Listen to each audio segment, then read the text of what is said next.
Hi, this is Dr. Gregory Sadler. I'm a professor of philosophy and the president and founder of an educational consulting company called Reason.io, where we put philosophy into practice.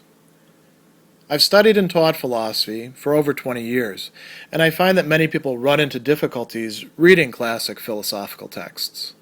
Sometimes it's the way things are said or how the text is structured. But the concepts themselves are not always that complicated, and that's where I come in. To help students and lifelong learners, I've been producing longer lecture videos and posting them to YouTube. Many viewers say they find them useful. What you're currently watching is part of a new series of shorter videos, each of them focused on one core concept from an important philosophical text. I hope you find it useful as well. In the course of the long argument being made within his meditations, particularly from Meditation 3 onward, Rene Descartes is introducing, or rather reintroducing, since he thinks we have this idea back in our minds at all times, the idea of an omnipotent God, a God who lacks no perfections whatsoever, a supreme being. And in Meditation 4, when he is concerned with the issue of human error, the thing that motivated the entire project of the meditations to begin with, he has to take on a bit of what we call theodicy, that is, explaining God's ways, literally. But another way of understanding theodicy is getting God off the hook. And this is something that has been done really throughout the ages. Many Christian thinkers are doing this, but even pre-Christian thinkers as well in philosophy. So Descartes has the human being and a world that he's slowly getting us back to, and a God who created the human being and maintains the human being in existence. So then the question is, since I know that I make mistakes, isn't God responsible for that? And so Descartes considers a number of ways of attacking this problem. The very first discussion that he has early on in the fourth meditation says that God is not a deceiver. Now, why is God not a deceiver?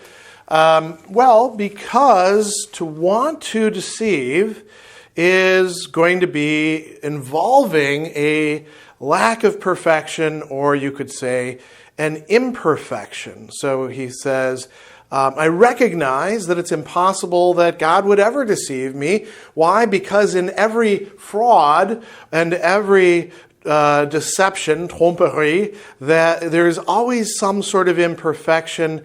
And he says, it seems that wanting although it seems that being able to deceive is a mark of subtlety or power, if you might think about the evil genius that he brought up in Meditation 2, he says, still to want to deceive witnesses, without any doubt, to a kind of weakness or malice. And so weakness would be a lack of perfection, a lack of strength. Even if this being is super powerful, it would be lacking something. Malice is a lack of the perfection of goodness. So God cannot want to deceive us. So does God deceive us by mistake then? Or, does this get God off the hook? Descartes then says, well, we got to be careful. Let's think about what error actually is. Error, he goes on a little bit later to say, is not something that is real. It doesn't have a real being of its own. Everything that is real, you could say God is on the hook for. Everything that has a positive being. So he says, I recognize, or I know that error, insofar as error, is not something real that depends on God, but that it's only a defect. So a little bit later, he'll talk about it as a lack, a manquement, or more specifically, a privation of a kind of knowledge that ought to be within us. And the word for knowledge he uses there is connaissance. We should understand that quite broadly to encompass any sort of knowledge. So there's something lacking within myself. And again, we could say, okay, well, that's nice. So God didn't create error itself. God's not actively deceiving you. But God created you, so isn't he still on the hook? And we could ask this question, couldn't God have created me in such a way that I would never actually go wrong about things? And, the answer to that is not provided early on in this meditation, number 4. But Descartes is going to get us eventually to the point where we see that actually we don't have much to complain about. God created us in such a way that if we want to avoid error and we want to do the work that's involved in avoiding error, if we're not so committed to, say, our pet ideas and assumptions, or, jumping into all sorts of judgments that perhaps we don't have good grounds to make, if we can exercise a little bit of ascesis of the will, not Descartes' term, but a good term for this, a little disciplining of the will, then we can actually avoid errors, and that's what's being developed in the meditations, and particularly in Meditation 4. So how would this actually work?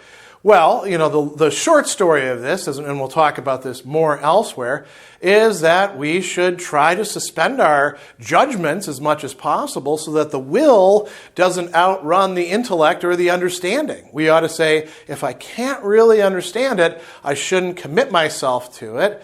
That's where we run into most of our problems, isn't it? Now, Descartes also considers the different human capacities that God gave us. You could say, listen, maybe, God isn't actively deceiving us, and he gave us the possibility of being able to not be deceived, but that's, way off after I do a lot of work. Why didn't God give me better capacities to do this process with? Why do I have to work so hard at it? And so, he considers whether we actually have a grounds for complaint. So he says, looking at myself, seeing that my errors arise out of 2 causes, that is the power of knowing which is in me and the power of electing, or better yet, my free choice, mon libre arbitre. He says, that is to say, my understanding and also my will, volonté. He says, the understanding by itself does not assert, nor does it deny anything, but all it does is conceive ideas of things that then afterwards I can assert or deny. So the understanding or the intellect, or if you like, reason, is engaged in this process of grasping the world. It has ideas that it works with. Now it's actually quite limited, as he says.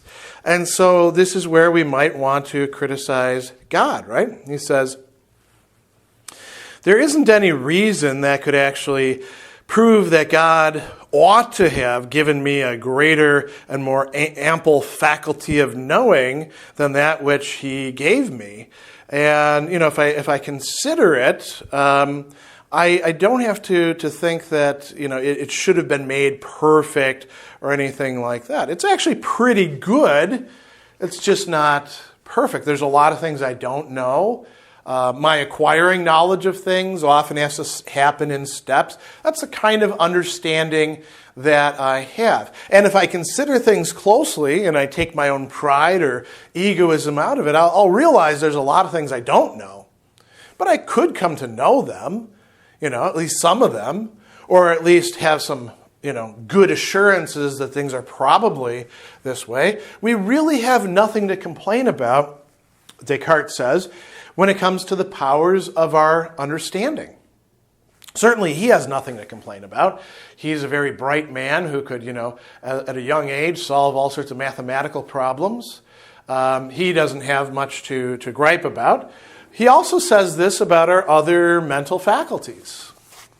Memory, imagination, And then he says, other things, whatever other power, he says, when I examine them, I don't find anything, any one of them, which isn't in myself quite small and limited, and in God would be immense and infinite. But that doesn't mean that I have a cause to complain about them. As a matter of fact, knowing that my understanding or intellect, knowing that my memory, that my imagination are in fact limited, could help me to better use them. Because what this all turns on is something else, our own free will. And here Descartes goes back and forth between two terms that some theorists will distinguish, libre arbitre, right? Which in Latin is, the arbitrium, the judgment, the decision, and volonté, will, right? Now they can both be understood here in Descartes' thing as will and as a free will. And part of what makes the will free is that it can decide itself. God has given us this faculty of will, and we can decide what to do with it. And making the wrong choice with that, that's where we get ourselves into trouble. So he says the will is very different. He says, I experience in myself the will to be so great that I cannot conceive at all of the idea of another will that would be more ample and more extensive, plus étendu. So he says, this is what makes me know that I bear within myself the image and the resemblance of God. Our wills are so unlimited, right? They exceed any limits, any borne in French, any borders. They exceed it so much that we are, in fact, like God. So he says, the will consists simply in that we can do something or not do it. That is to say, affirm it or deny it, pursue it or flee it. Or, he says, rather, in that, in order to affirm or deny, to pursue or flee things that the understanding proposes to us, we act in such a way that we don't feel ourselves to be constrained by something else. So our wills are very extensive. They exceed any limit that can be placed upon them. It doesn't mean that everything that we do will automatically within the world that we live in happen the way that we will it, but we can will it, right? We can will crazy things. We can decide for ourselves that we ought, if we want to play around with some of the ideas that came up early in the meditations, that we want to believe that we're made of glass, or that we want to consider Descartes' meditations. That's up to us. And so we don't have anything to complain about when it comes to the will either. As a matter of fact, I suppose you could say, why didn't God create me with such a will that I would never will the wrong thing? It wouldn't be a will then. It's up to us to will what we choose to will. That's the very nature of a faculty of will. So, we don't really have any complaints that we can make, any serious complaints about the human capacities that God gave us, according to Descartes. And he tells us that none of the capacities that we receive from God are causes of our errors. It's rather the way in which we use them. So there's nothing wrong with the capacities as such, limited or unlimited, powerful or weak. It's rather what we choose to do with it. So it really, in some respect, does depend on our will, because our will does, in fact, get to decide what we're going to think about and what we're going to will and all that. But it's more, you could say, in the use of the will rather than in the will itself that the problem arises. So insofar as we've been generated and maintained in existence by this supreme being, God is not the cause of errors, according to Descartes. We are the cause of the errors that we suffer, and we are also able, in the way that we're made, to avoid falling into those errors.